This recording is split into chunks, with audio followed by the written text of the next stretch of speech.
Hi, it is a section 4.2, the mean value theorem. This theorem is one of the most frequently used theorems in engineering area for various applications. Okay, let's begin with a special case of it, which is called Rolle's theorem. Function is continuous and over closed interval and differentiable at every point. Now, if f of a and f of b are the same, then there is at least one number such that at the point f prime is 0. Here, pictorially, we can explain this one in this way. Here, f of a, f of b are the same for differential function. It's smoothly changing. And there is a point C such that at C, f prime equals 0. The right-hand side, now f of a and f of b are the same for differential function. And there are right now 3 points, C1, C2, C3, such that at each of the points, the derivative is 0. It should be pictorially. And once it is smoothly changing, then once it is coming up, then it should come down because the value at endpoints are the same. Or if it is come down, then it should come up. Come up means the slope is positive, and come down means the slope is negative. So somewhere between, there is at least one point such that the slope must be 0.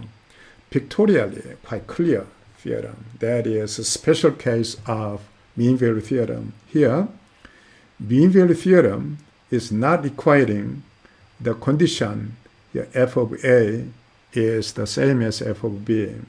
In general f of a, f of b, we are measuring the average slope from here to there, from a to b. And for the slope, now there is a point C such that at C, the slope of the curve is parallel, the same as that the average slope, so that this secant line and tangent line are parallel. So that is mean value theorem, and this is a general case, and this is a special case where the endpoints have the same value. Okay, here we write down officially the mean value theorem.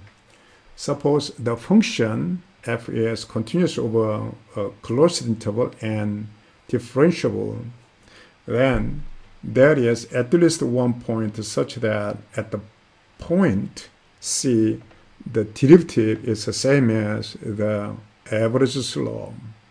So that's the mean value theorem. Now, in this example, we'll verify the theorem by finding C satisfying that equation. Okay, here. Now, to verify it, we have to measure first average slope, and we should find a point C such that f prime at C is the same as the average slope. So let's do it step by step.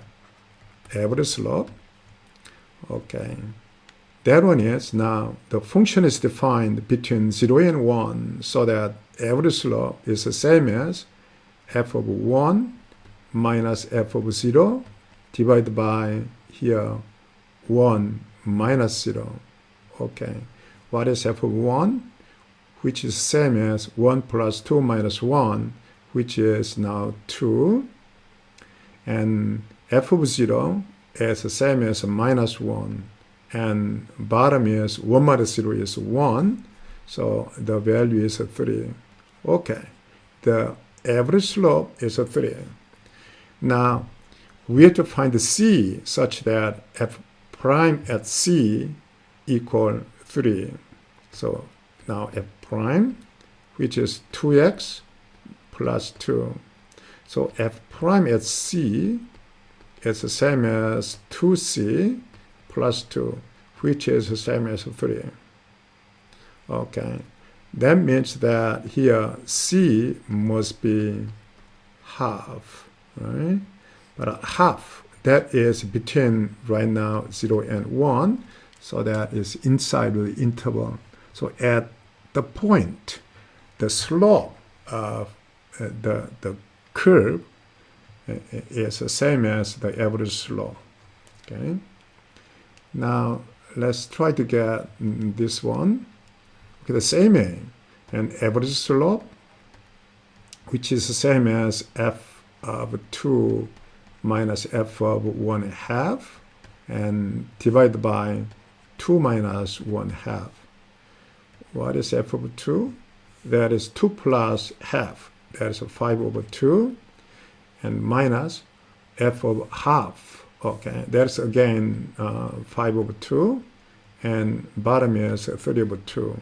Because the top is, these two are the same, so that the average slope is 0, is flat. Is a special case like in Rolle's theorem. Okay, now we measure f prime. That is same as 1 minus 1 over x squared.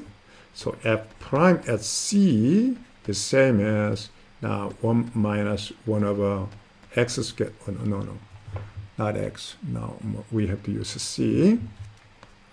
Okay, C squared, which is 0. This quantity must be 1, so that C squared is 1, which means C equal plus minus 1.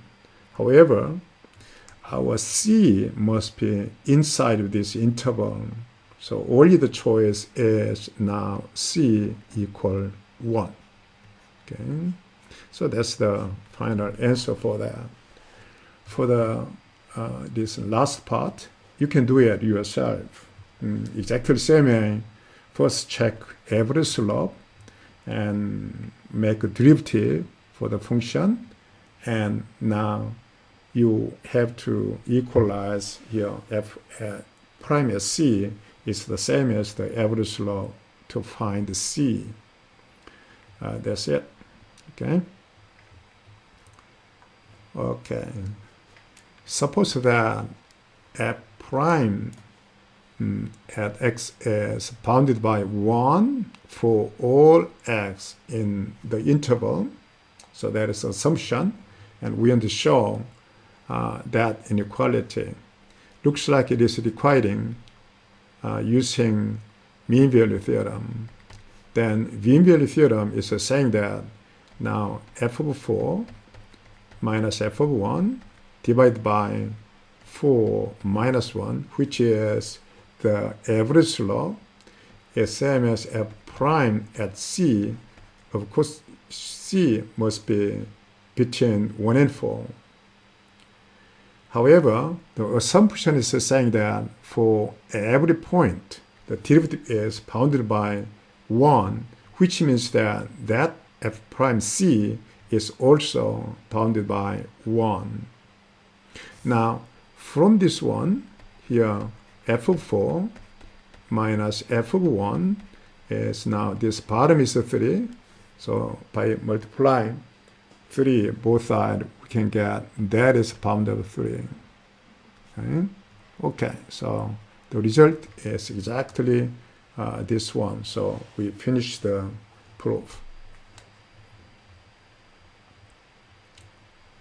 It took 14 seconds for mercury thermometer to rise from minus 19 degrees Celsius to 100 degrees Celsius when it was taken from a freezer and placed in a boiling water.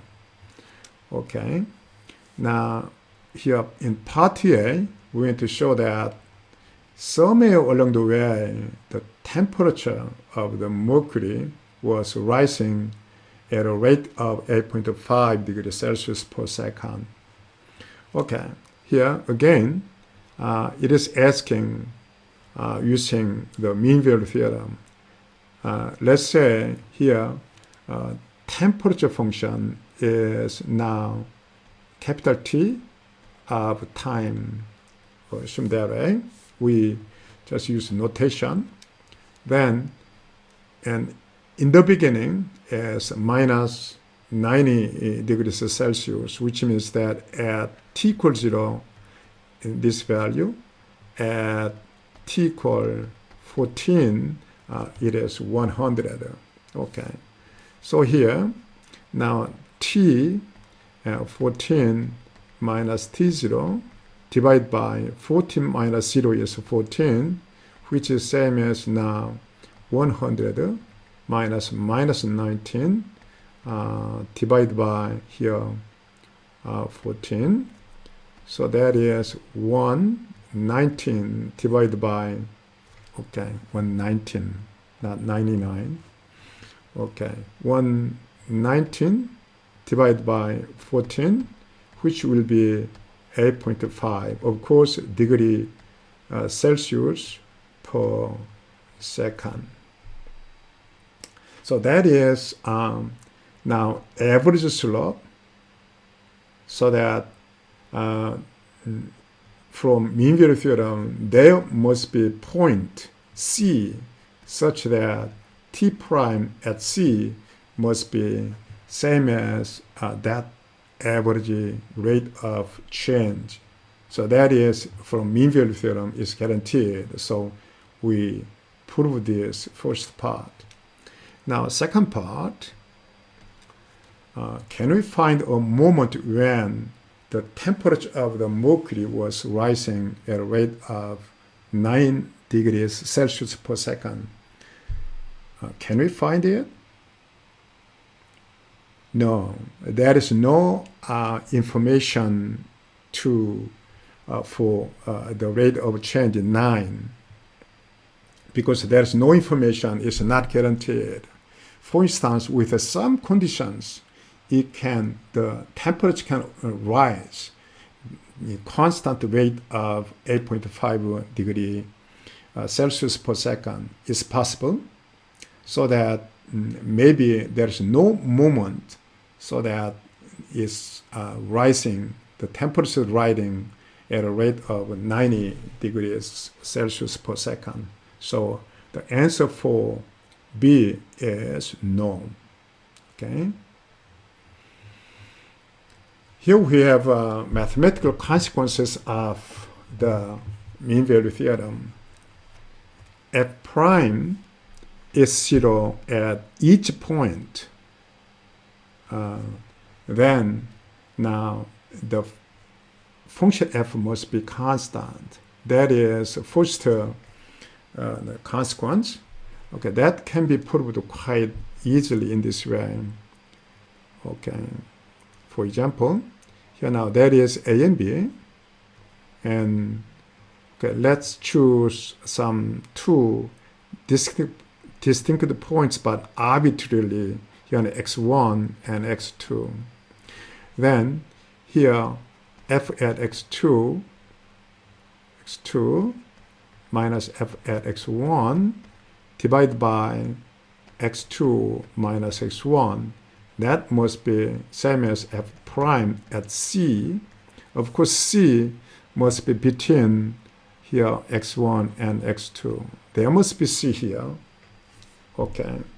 So from mean value theorem, for arbitrary choice of points x1, x2, the average slope must be same as here f prime at c. But the assumption is now f of x is 0 at each point, so that the special c, again, that must be 0.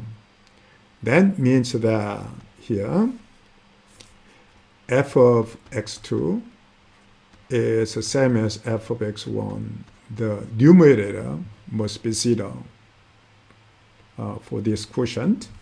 So here the conclusion is that for arbitrary choice of x1, x2, the value at the points are the same, which means the same value, constant. So f is constant. Okay. Now another consequence is made in this way. F prime and g primes are same at each point. Then here we can say that f and g has such a relationship. Now f is same as g plus constant. That means it differs only by a constant. Also, this can be proved in this way. Here, if we consider a new function f minus g, then that derivative is 0 at every point here, because f prime is the same as g prime, means that f minus g prime is 0, right, for every point. Then from the first part, we can say that f minus g must be a constant. So that makes here the conclusion that f is same as g plus constant. So derivative is the same. Then now the original functions have only possible difference by a constant. That means that once you can find a function such that it is the same as the given derivative, then only the generalization is adding a constant. So let's see here. We try to solve the problem, and then we'll try to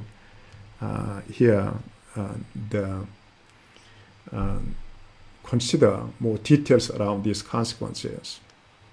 Okay.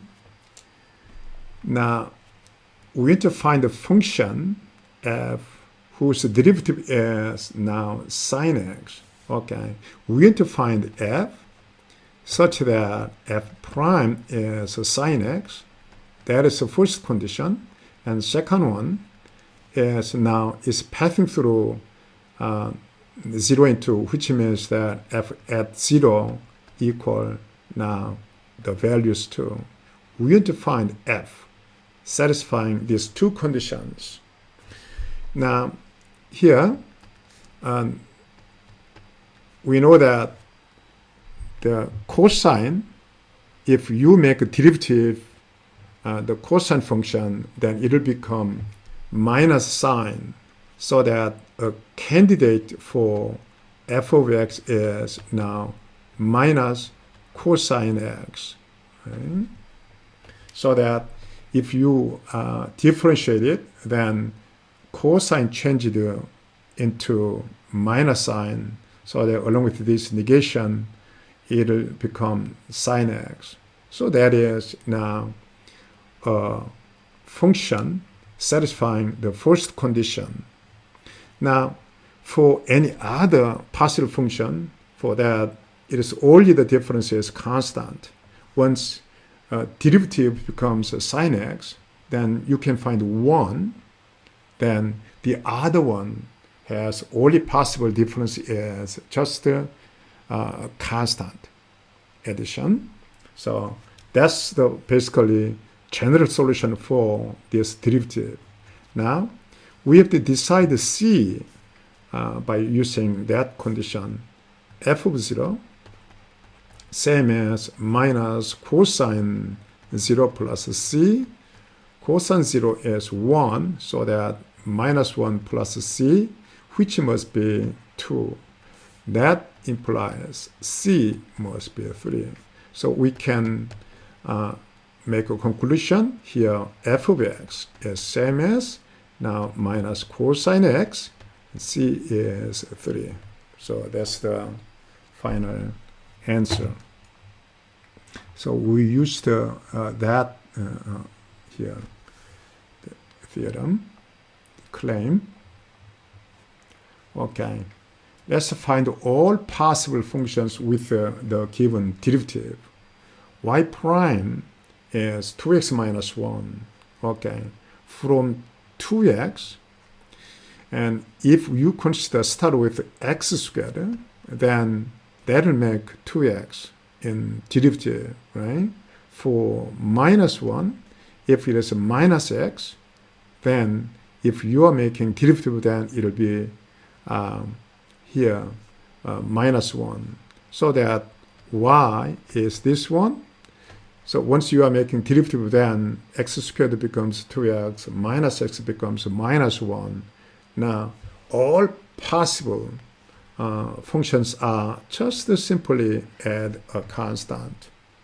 So this can be any constant number. It can be 1, it can be 0, it can be 2, or some, it can be negative 100, and so on. Any constant will be fine. So all partial functions are given in this way. Okay.